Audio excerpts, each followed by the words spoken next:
ತೃಪ್ತಿ education trust Oxford ಸಮೂಹ ಸಂಸ್ಥೆಗಳು ಸಿಂಧನೂರು ಪದವಿ ಪೂರ್ವ ಪದವಿ ಮತ್ತು ಸ್ನಾತಕೋತ್ತರ ಕಾಲೇಜ್ ಡಾಕ್ಟರ್ ರಾಧಾಕೃಷ್ಣ ಬಿಲ್ಡಿಂಗ್ ಆದರ್ಶ ಕಾಲೋನಿ ಸಿಂಧನೂರು ಕಲಾ ಮತ್ತು ವಾಣಿಜ್ಯ ವಿಭಾಗ ನಮ್ಮ ಕಾಲೇಜಿನ ವಿಶೇಷತೆಗಳು ಅನುಭವಿ ಉಪನ್ಯಾಸಕರಿಂದ ಬೋಧನೆ ಪ್ರತಿ ವರ್ಷ ಕಾಲೇಜಿಗೆ ಉತ್ತಮ ಫಲಿತಾಂಶ ಸ್ಮಾರ್ಟ್ ಬೋರ್ಡ್ಗಳ ತರಗತಿಗಳು ದ್ವಿತೀಯ ಪಿಯುಸಿ ವಾರ್ಷಿಕ ಪರೀಕ್ಷೆಯಲ್ಲಿ 99% ಅಂಕ ಗಳಿಸಿದ ನಮ್ಮ ಕಾಲೇಜಿನ ದ್ವಿತೀಯ ಪಿಯುಸಿ ವಿದ್ಯಾರ್ಥಿಗಳಿಗೆ 1 ಲಕ್ಷ ರೂಪಾಯಿ ನಗದು ಬಹುಮಾನ ಎಸ್ಎಸ್ಎಲ್ಸಿಯಲ್ಲಿ 90% ಅಂಕ ಗಳಿಸಿದ ವಿದ್ಯಾರ್ಥಿಗಳಿಗೆ ಕಾಲೇಜಿನ ಶುಲ್ಕದಲ್ಲಿ ಅರ್ಧದಷ್ಟು ವಿನಾಯಿತಿ ಮತ್ತು 95% ಅಂಕ ಪಡೆದ ವಿದ್ಯಾರ್ಥಿಗಳಿಗೆ ಉಚಿತ ಪ್ರವೇಶ ಅದರಲ್ಲಿ ಮೊದಲು ಬಂದ 20 ವಿದ್ಯಾರ್ಥಿಗಳಿಗೆ ಮಾತ್ರ ಅನ್ವಯ ನಿಮ್ಮ ಮಕ್ಕಳ ಉಜ್ವಲ ಭವಿಷ್ಯಕ್ಕಾಗಿ ಹಿಂದೆ ಸಂಪರ್ಕಿಸಿ Oxford PU degree and PG college Sindhanur mobile number 6363433306 9448692515 8660428802 ತಪ್ಪು ಸರಿಯ ತಿದ್ದಿ ತಿಳಿ ಹೇಳಿ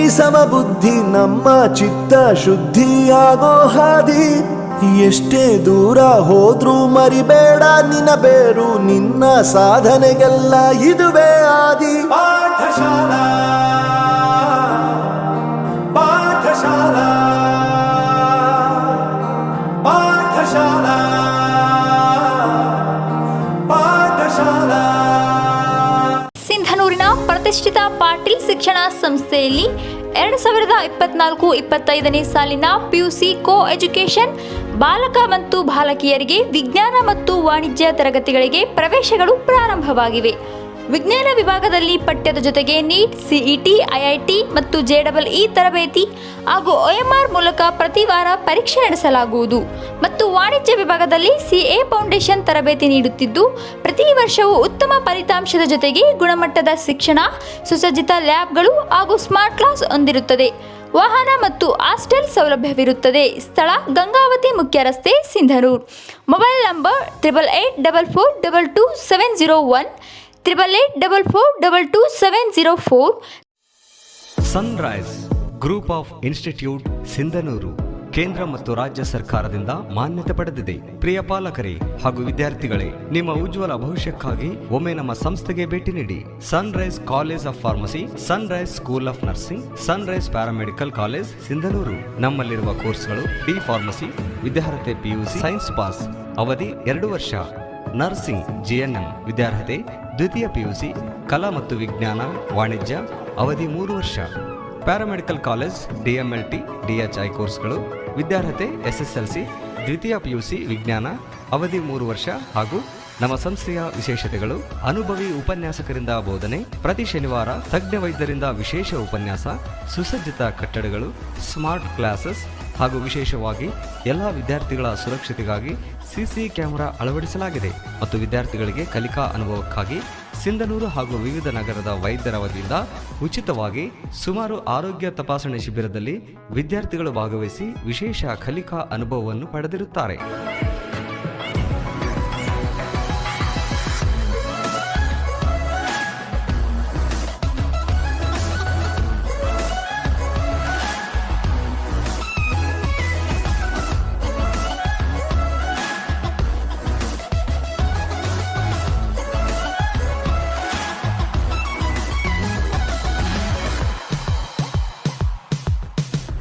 ಪ್ರವೇಶಕ್ಕಾಗಿ ಹಿಂದೆ ಸಂಪರ್ಕಿಸಿ.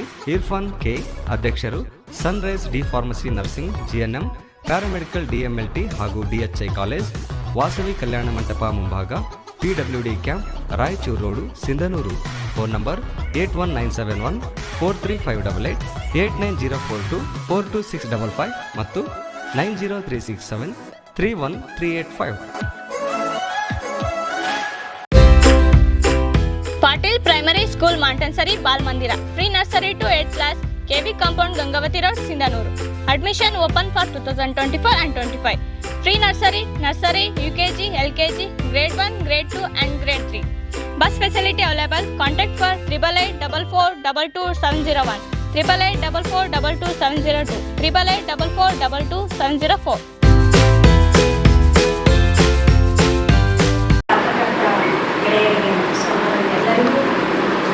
ಸ್ವಾಗತ. ಈ ದಿನ ನಾವು ಅಖಿಲ ಭಾರತ ಜನವಾಣಿ ಮಹಿಳಾ ಸಂಘಟನೆಯಿಂದ 30ನೇ ತಾರೀಕು ಹಾಸನ್ ಚಲೋ ಕಾರ್ಯಕ್ರಮವನ್ನು ಇಟ್ಕೊಂಡಿದ್ದೇವೆ. ಇಡೀ ದೇಶಾದ್ಯಂತ ಮತ್ತು ಕರ್ನಾಟಕದಲ್ಲಿ ಇಡೀ ಪ್ರಪಂಚದಲ್ಲಿಯೇ ಪ್ರಜ್ವಲ್ ರೇವಣ್ಣನ ಒಂದು ಕರ್ಮಕಾಂಡವನ್ನು ನೋಡ್ತಾ ಇದ್ದೀವಿ, ಕೇಳ್ತಾ ಇದ್ದೀವಿ. ನಮ್ಮ ಭಾರತ ದೇಶನೇ ತಲೆ ತೆಗೆಸುವಂಥ ಕೆಲಸವನ್ನು ಪ್ರಜ್ವಲ್ ರೇವಣ್ಣ ಅವರು ಮಾಡಿರೋದು. ಯಾಕಂದರೆ ಮಹಿಳೆಯರ ಒಂದು ನಮ್ಮ ದೇಶದಲ್ಲಿ ಉನ್ನತ ಸ್ಥಾನ ಕೊಟ್ಟಿದ್ದಾರೆ. ಮಹಿಳೆಯರು ಮಹಾಲಕ್ಷ್ಮಿ ಅಂತಲೂ ಕರೆಸ್ಕೊಂಡಿದ್ದೀವಿ. ಆದರೆ ಮಹಿಳೆಯರ ಸ್ಥಿತಿಗತಿ ಮಾತ್ರ ಪಾತಾಳಕ್ಕೆ ಇಳಿದಿದೆ. ಇವತ್ತು ಎಲ್ಲ ಕಡೆಗೂ ನೋಡಿದರೆ ಅತ್ಯಾಚಾರಗಳು ನಡೀತಾ ಇದ್ದಾವೆ, ದೌರ್ಜನ್ಯಗಳು ನಡೀತಾ ಇದ್ದಾವೆ, ಕಿರುಕುಳ ಜಾಸ್ತಿ ಆಗ್ತಾ ಇದೆ, ಸಾವು ನೋವುಗಳು ಜಾಸ್ತಿ ಆಗ್ತಾ ಇದ್ದಾವೆ. ಇವನ್ನ ಖಂಡಿಸಬೇಕು. ಅಂಥದ್ರೊಳಗೆ ನಮ್ಮ MP ಗಳಾದಂಥ ಪ್ರಜ್ವಲ್ ರೇವಣ್ಣ ಇಲ್ಲಿ ಎಲೆಕ್ಷನ್ ಮುಗಿದ ತಕ್ಷಣವೇ ಈ ದೇಶದಿಂದ ಪರಾರಿಯಾಗಿದ್ದಾನೆ. ನಾವೆಲ್ಲ ಏನು ಪರಾರಿಯಾಗಿದ್ದಾನೆ ಏನೋ ಅನ್ಕೊಂಡಿದ್ವಿ. ಬಟ್ ಬೆಳಗ್ಗೆನೆ ಅದು ಅವತ್ತು ಎಲೆಕ್ಷನ್ ಮುಗಿದ ದಿನನೇ ಗೊತ್ತಾಯ್ತು ಪೆನ್ಡ್ರೈವಿನ ಒಂದು ದುರ್ಘಟನೆಗಳು ಏನೇನು ನಡೆದಿದ್ದಾವೆ ಮಹಿಳೆಯರ ಮೇಲೆ ಅನ್ನೋದು ಒಂದೊಂದೊಂದೊಂದು ಪೆನ್ಡ್ರೈವ್ ನೋಡಿದಾಗ ಎಲ್ಲರಿಗೂ ತಲೆ ತಿರುಗಿ ಬಿದ್ದಂತಾಯಿತು. ಯಾಕಂದ್ರೆ ನಮ್ಮ ದೇಶದಲ್ಲಿ ಶರಣರು ಮತ್ತು ಒಂದು ಸೂಬಿಗಳು ಬೆಳೆದಂತ ನಾಡಿನಲ್ಲಿ ಮಹಿಳೆಯರಿಗೆ ಉನ್ನತವಾದ ಸ್ಥಾನವನ್ನು ಕೊಟ್ಟಿದ್ರು ಸಹಿತ ಈ ದಳಪತಿಗಳ ಮಕ್ಕಳು ಏನಿದಾರಲ್ಲ MP ಆಗಿ ರಾಜಕಾರಣಿಗಳಾಗಿ ರಾಜ್ಯವನ್ನ ಉದ್ಧಾರ ಮಾಡುವಂತವರಾಗಿಯೇ ಇಂಥ ಕೆಟ್ಟ ಕೆಲಸ ಮಾಡ್ತಿದ್ದಾರೆ. ಮಹಿಳೆಯರ ಮೇಲೆ ದೌರ್ಜನ್ಯ ಅತ್ಯಾಚಾರಗಳು ಮಾಡಿದ್ದಾರೆ ಅಂದ್ರೆ ಅದು 2900 ಅಂತ ಹೇಳ್ತಾ ಇದ್ದಾರೆ. ನಿಜವಾಗ್ ತಲೆ ತೆಗೆಸುವಂತ ಕೆಲಸ ಮತ್ತು ಮಹಿಳೆಯರನ್ನ ಅಮಾನವೀಯವಾಗಿ ನಡೆಸ್ಕೊಳ್ತಕ್ಕಂಥ ಇಂಥ ರಾಜಕಾರಣಿಗಳು ನಮಗೆ ಬೇಕಾ? ಇವ್ರನ್ನ ಏನ್ ತಗೊಂಡು ಏನ್ ಮಾಡ್ಬೇಕಪ್ಪ? ಇವ್ರಿಗೆ ಯಾವುದೇ ರೀತಿಯ ಒಂದು ಕಟ್ಟುನಿಟ್ಟಿನ ಕಾನೂನು ಮುಖಾಂತರ ಶಿಕ್ಷೆಗಳು ಒಳಪಡಿಸ್ಬೇಕಲ್ಲ. ಅದಕ್ಕಂತಾನೆ ನಾವು ಏನ್ ಮಾಡ್ತಾ ಇದೀವಿ, ಅಖಿಲ ಭಾರತ ಜನವಾದಿ ಮಹಿಳಾ ಸಂಘಟನೆಯಿಂದ ಅವ್ರಿಗೆ ಶಿಕ್ಷೆಯನ್ನ ಸರ್ಕಾರ ಕಟ್ಟುನಿಟ್ಟಿಸಿದ್ದಾರೆ. SIT ಇಂದ ಇಲ್ಲಿ ಬೇರೆ ಬೇರೆಯವ್ರನ್ನೆಲ್ಲ ಇನ್ವಾಲ್ವ್ ಮಾಡ್ತಾರಂತ ಇವ್ರದ್ದು ತಳಬಣ, ಈ CBIದಿಂದ ಅವ್ನ ಹೆಂಗ್ ಹೊರಗಡೆ ತರಬಹುದಂತ ಅವರ ಯೋಚನೆಗಳಾಗ್ತಾ ಇದಾವೆ. ಹಿಂಗಾಗಿ ಮಧ್ಯದಲ್ಲಿ ಏನಾಗುತ್ತೆ, ಪೆನ್ಡ್ರೈವ್ ಬಿಟ್ಬಿಟ್ಟು ಅವರವ್ರ ರಾಜಕೀಯ ಕೆಸರೆಚಾಟವನ್ನ ಮಾಡ್ತಾ ಇದ್ದಾರೆ. ಈ ಕಾಂಗ್ರೆಸ್ನವರು ಅಷ್ಟೇ ಆಯ್ತು, BJP ಅವರು ಅಷ್ಟೇ ಆಯ್ತು, ಮಹಿಳೆಯರ ಬಗ್ಗೆ ಚಿಂತೆ ಮಾಡ್ತಾ ಇಲ್ಲ. ನಾವು ನಮ್ಮ ಆತಂಕ ಏನು ಅಂದ್ರೆ, ಇದು ಪುರುಷ ಪ್ರಧಾನ ಮೌಲ್ಯಗಳನ್ನ ಮನಸತ್ವವನ್ನ ಇಟ್ಕೊಂಡಂತವ್ರು ಈ ಕೆಲಸ ಮಾಡಿರೋದು, ಪೆನ್ಡ್ರೈವ್ ಮುಖಾಂತರ ಹೊರಗಡೆ ಬಿಟ್ಟಿರೋದು ನಿಜವಾಗ್ಲೂ ದುರಂತ. ಆದ್ರೆ ಹೆಣ್ಮಕ್ಳಿಗೆ ಏನ್ ತೊಂದರೆ ಆಗ್ತಾ ಇದೆ, ಆ ಪೆನ್ಡ್ರೈವ್ ಅನ್ನ ನೋಡಿದಂತವರು ಅವರ ಮಕ್ಕಳಾಗಿರ್ಬೋದು, ಗಂಡ ಆಗಿರ್ಬೋದು, ತಂದೆ ತಾಯಿ ಆಗಿರ್ಬೋದು, ಸಹೋದರರಾಗಿರ್ಬೋದು, ಆ ಹೆಣ್ಮಕ್ಳನ್ನ ಯಾವ ರೀತಿ ನೋಡ್ತಾರೆ, ಅವ್ರ ಮನೆಯಲ್ಲಿ ಎಷ್ಟು ಕೋಲಾಹಲ ಆಗ್ಬೋದು, ಅವ್ರಿಗೆ ಎಷ್ಟು ದುಃಖ ಪಡ್ಬೋದು. ಅವ್ರ ಸಾವಿನ ಕೆಲವು ಮಂದಿ ಸುಸೈಡ್ ಮಾಡ್ಕೊಳಕ್ನು ಹೋಗಿದ್ದಾರೆ. ನೋಡಿದ್ರೆ ಹಾಸನಲ್ಲಿ ಹೆಣ್ಮಕ್ಳು ಇದ್ದವರು, ಏನಾಗುತ್ತೋ ಏನೋ, ನನ್ನ ಸಂಸಾರಗಳೇನಾಗುತ್ತೋ, ನನ್ನ ಗಂಡ ಏನ್ ಇದು ಮಾಡ್ತಾರೋ, ನನ್ನ ಮಕ್ಕಳು ಏನ್ ಇದು ಮಾಡ್ತಾರೋ, ನನ್ನ ತಂದೆ ತಾಯಿ ಏನಂತಾರೋ, ಆ ತರ ಅವ್ರು ಭಯ ಪಟ್ಟು ಸುಸೈಡ್ ತನ ಹೋಗಿದ್ದಾರೆ. ಕೆಲವು ಮಂದಿ ಮಾಡ್ಕೊಂಡಿದ್ದಾರೆ. ನೋಡಿದ್ರೆ ಅವು ಬೆಳಕಿಗೆ ಬರ್ತಾ ಇಲ್ಲ ಈಗ. ಆದರೆ ಏನದ, ನಾವು ಇವನ್ನ ತಡೆ ಹಿಡಿದು ಆ ಮಹಿಳೆಯರಿಗೆ, ನಾವು ಸಂತ್ರಸ್ತರಿಗೆ ಒಂದು ಮಾನಸಿಕವಾಗಿ ಮತ್ತು ಧೈರ್ಯವನ್ನ ತುಂಬುವಂತ ಕೆಲಸ ನಾವು ಅಖಿಲ ಭಾರತ ಜನವಾದಿ ಮಹಿಳಾ ಸಂಘಟನೆ ಮಾಡ್ತಾ ಇದೀವಿ. ಇದು ಹೋರಾಟ ಯಾವುದೇ ರಾಜಕೀಯ ಪ್ರೇರಣೆಯೂ ಅಲ್ಲ, ಏನಲ್ಲ, ನಮ್ಮ ಸ್ವಾಇಚ್ಛೆಯಿಂದ ನಮ್ಮ ಜೊತೆಗೆ 400 ಸಂಘಟನೆಗಳು ಭಾಗವಹಿಸ್ತಾ ಇದ್ದಾವೆ. ಇದರಲ್ಲಿ ಎಲ್ಲ ಪ್ರಜಾಸತ್ತಾತ್ಮಕ ಸಂಘಟನೆಗಳು, ಸಾಹಿತಿಗಳು, ಕಲಾವಿದರು, ವಿದ್ಯಾರ್ಥಿಗಳು, ಮಹಿಳೆಯರು ಮತ್ತು ಸಮಾನ ಮನಸ್ಸುಳ್ಳ ಪುರುಷರು ಸಹಿತ ಇದರಲ್ಲಿ ಭಾಗವಹಿಸ್ತಾ ಇದ್ದಾರೆ. ಇದನ್ನ ಯಶಸ್ವಿಗೊಳಿಸಲಿಕ್ಕೆ ನಾವೆಲ್ಲರೂ ತಯಾರಾಗಿದ್ದೀವಿ. ನಮ್ಮ ರಾಯಚೂರು ಜಿಲ್ಲೆಯಿಂದ ಸುಮಾರು ಇಲ್ಲಿಂದ ಹೆಣ್ಮಕ್ಳು 100 ಜನ ಹೋಗ್ತಾ ಇದ್ದೀವಿ. ರಾಯಚೂರು, ದೇವದುರ್ಗ, ಜಾಲಹಳ್ಳಿ, ಸಿಂಧನೂರು, ಆಮೇಲೆ ನಮ್ಮ ರೈತ ಸಹೋದರರ ಸಹಿತ ಕೆಂಗಲ್ಲು, ಬಡಗುರ್ಕಿ, ನಂತರ ತುರುವಿಯಾಳು, ನಮ್ಮ ಸಿಂಧನೂರು ತಾಲೂಕದಿಂದ ಹೋಗ್ತಾ ಇದ್ದಾರೆ. ಮತ್ತೆ ಇದೀವಿ ಅಲ್ಲಿ ನೋಡಿದ್ರೆ ಬೇರೆ ಬೇರೆ ಬೇರೆ ಬೇರೆ ರೀತಿಯಿಂದ ಎಲ್ಲರೂ ಪಾಲ್ಗೊಳ್ತಾ ಇದ್ದಾರೆ. ಈ ಕಾರ್ಯಕ್ರಮವನ್ನ ಯಶಸ್ವಿಗೊಳಿಸುವುದು ಅಂದ್ರೆ ಅಲ್ಲಿನ ಮಹಿಳೆಯರಿಗೆ ಮಾನಸಿಕವಾಗಿ ಅವರಿಗೆ ನೆಮ್ಮದಿಯನ್ನ ತರುವುದು ಮತ್ತು ಅವರಿಗೆ ಬೆನ್ನೆಲುಬನ್ನು ನಾವು ಇದ್ದೀವಿ ಅಂತ ಹೇಳಿ ತೋರಿಸ್ಲಿಕ್ಕಾಗಿ ನಾವು ಮಾಡ್ತಾ ಇದ್ದೀವಿ ಹೊರತು ಯಾವುದೇ ರಾಜಕೀಯ ಪ್ರೇರಣೆಯೂ ಇಲ್ಲ, ಯಾವುದೂ ಇಲ್ಲ. ಯಾಕಂದ್ರೆ ನಾವು ಕಾಂಗ್ರೆಸ್ನವ್ರು ಏನ್ ಕೊಡಲ್ಲ, BJP ಅವ್ರು ಏನ್ ಕೊಡಲ್ಲ, JDS ಏನ್ ಕೊಡಲ್ಲ. ನಾವೇನ್ ಹೆಣ್ಮಕ್ಳು ಪರ ಇದ್ದೀವಿ.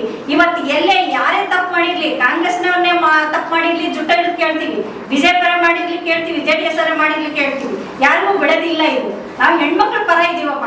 ನಮಗೆ ಹೆಣ್ಣಿನ ಸ್ಥಾನ ಒಂದು ಉನ್ನತ ಸ್ಥಾನದಲ್ಲಿ ಇರ್ಲಿ ಅಂತೇಳಿ ಆಸೆ ಪಡುವವರೇ ಹೊರತು ನಾವು ಯಾವ ದುಡಿಯಾಗ ಆಸೆ ಪಡೋದಿಲ್ಲ, ಯಾವುದಕ್ಕೂ ಇದು ಮಾಡೋದಿಲ್ಲ. ಹಿಂಗಾಗಿ ನಾವು ಪರವಾಗಿದ್ದೀವಿ. ಆ ಸಹೋದರಿಯರು ಒಂದು ಮಾನಸಿಕವಾಗಿ ಗಟ್ಟಿ ಮತ್ತು ಧೃತಿಗೆಡದೆ ಇರಲಿ ಅನ್ನೋ ಉದ್ದೇಶದಿಂದ ನಾವು ಈ ಹೋರಾಟವನ್ನು ಹಮ್ಮಿಕೊಂಡಿದ್ದೀವಿ. ನಮ್ಮ ಜೊತೆಗೆ ಎಲ್ಲಾ ಸಹೋದರರು ಬರ್ತಾ ಇದ್ದಾರೆ. ಹಿಂಗಾಗಿ ಈ ಒಂದು ಪತ್ರಿಕಾಗೋಷ್ಠಿಯನ್ನ ಎಷ್ಟು 100 ಜನ ದುಡಿದ್ರು ಸಹಿತವಾಗಿ ಕೇವಲ ಒಬ್ಬರದಲ್ಲಿ ಸಂಪತ್ತು ಕ್ರೋಢೀಕರಣ ಆಗುವಂತ ವ್ಯವಸ್ಥೆ ನಮ್ಮ ಸಮಾಜದಲ್ಲಿ ನಿರ್ಮಾಣ ಆಗಿರೋದ್ರಿಂದ ಅದರ ಜೊತೆಗೆ ಸಂಪತ್ತಿನ ಕ್ರೋಢೀಕರಣದ ಜೊತೆಗೆ ಪುರುಷ ಪ್ರಧಾನ ಸಮಾಜವನ್ನು ಅದಕ್ಕೆ ಜೋಡಣೆ ಮಾಡೋದ್ರಿಂದ ಯಾವುದೇ ಮಹಿಳೆ ಮೇಲೆ ಅನ್ಯಾಯ ನಡೆದರೂ ಸಹಿತವಾಗಿ ಪ್ರತಿಯೊಬ್ಬರು ನ್ಯಾಯಯುತವಾಗಿ ತನಿಖೆ ಮಾಡಿ ಎಲ್ಲ ಬೈದಾದರೂ ಕೂಡ ಈವನ್ ಕೆಲವೊಂದು ಪುರುಷ ಪ್ರಧಾನದ ಸಮಾಜವನ್ನು ಒಪ್ಪಿಕೊಂಡಿರುವಂಥವ್ರು ಸಂಪತ್ತನ್ನು ಕ್ರೋಢೀಕರಣವನ್ನು ಸಮಾಜವನ್ನು ಒಪ್ಪಿಕೊಂಡಿರುವಂಥ ಜನ ಏನು ಮಾಡ್ತಾರೆ ಅಂತ ಹೇಳಿದ್ರೆ ಯಾವುದೇ ಕಾರಣಕ್ಕೂ ಎಂದೇ ಪ್ರಸಂಗ ಬಂದರೂ ಮಹಿಳೆಯರದೇ ತಪ್ಪು ಅನ್ನುವಂತಹ ಒಂದು ಮಾಹಿತಿ ಕೂಡ ಅವರು ಸಮಾಜಕ್ಕೆ ಕೊಡ್ತಾ ಇದ್ದಾರೆ.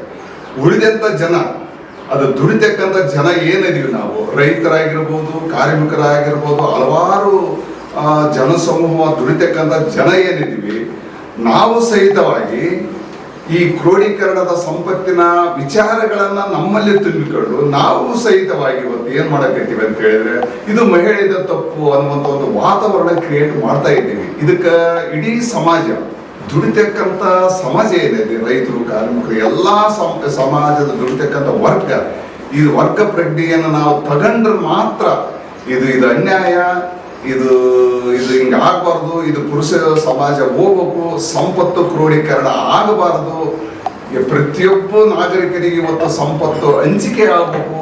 ಈ ಸಂಪತ್ತಿನ ಕ್ರೋಢೀಕರಣದಿಂದನೇ ಇಂಥ ಕ್ರೌರ್ಯಗಳು ಮತ್ತಷ್ಟು ಹೆಚ್ಚಿಗೆ ಆಗ್ತಾವ ಅಂತ ಹೇಳುವಂತ ಒಂದು ಉದ್ದೇಶ ಇದೆ. ಈ ಒಂದು ಬಾಳೆಗಾರಿ ವ್ಯವಸ್ಥೆಯನ್ನ, ಭೂಮಾಲಿಕ ವ್ಯವಸ್ಥೆಯನ್ನ, ಬಂಡವಾಳ ಸಹಾಯ ವ್ಯವಸ್ಥೆಯನ್ನ ನಾವು ನಿರ್ಮೂಲನೆ ಮಾಡುವವರಿಗೂ, ಮಹಿಳೆಯರಿಗೂ, ದುಡಿತಕ್ಕಂಥ ಜನರಿಗೂ, ಪ್ರಜ್ಞಾವಂತ ಜನರಿಗೂ, ಸಾಹಿತಿಗಳಿಗೂ, ಪ್ರಜ್ಞರಿಗೂ ಸ್ವತಂತ್ರ ಸಿಗದ ಕಷ್ಟ, ಇದ್ರ ವಿರುದ್ಧ ಇವತ್ತು ನಾವು ಸಮರ ಸಾರಿ ಜನರ ಜಾಗೃತಿ ಮಾಡಬೇಕಾಗಿರುವಂತ ಒಂದು ಆ ಭಾಗದಲ್ಲಿ ಇವತ್ತು ನಾವು ಮುನ್ನುಗ್ಗಿ ಜನವಾದಿ ಮಹಿಳೆ ಸಂಘಟನೆಯ ಜೊತೆಯಲ್ಲಿ ನಾವು ಕೂಡ ರೈತ ಸಂಘರು ಅವರಿಗೆ ಬೆಂಬಲವಾಗಿ ಇವತ್ತು ನಿಂತು ಹೋರಾಟ ಮಾಡ್ತಿದ್ವಿ. ಈ ಸಮಾಜದ ಎಲ್ಲಿವರೆಗೆ ಈ ಸಮಾಜ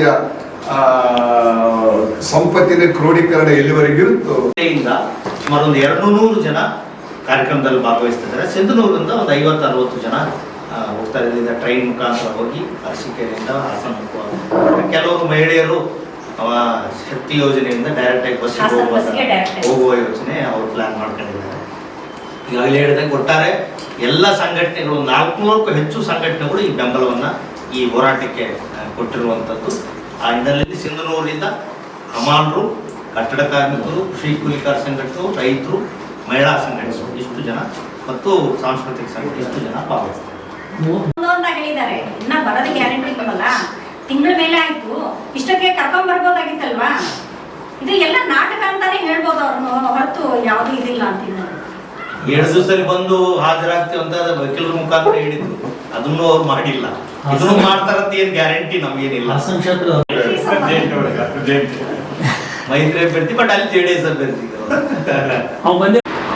30ನೇ ತಾರೀಕು ಈ ರಾಜ್ಯ ಮಟ್ಟದಲ್ಲಿ ಪ್ರಜ್ವಲ್ ರೇವಣ್ಣನ ಲೈಂಗಿಕ ದೌರ್ಜನ್ಯ ವಿಚಾರವಾಗಿ 30ನೇ ತಾರೀಕು ಹಾಸನ ಚಲೋ ಕಾರ್ಯಕ್ರಮಗಳ ಸಂಘಟನೆಗಳು ಹಮ್ಮಿಕೊಂಡಿದ್ದಲ್ಲಿ ಇವತ್ತು ಪತ್ರಿಕಾಗೋಷ್ಠಿಯನ್ನು ಕರೆಯಲಾಗಿದೆ. ಮತ್ತೊಮ್ಮೆ ಕೊಡ್ತಾ ಈಗ ಈ ವಿಚಾರವಾಗಿ ಮಹಿಳಾ ಸಂಘಟನೆಯ ಜಿಲ್ಲಾಧ್ಯಕ್ಷರು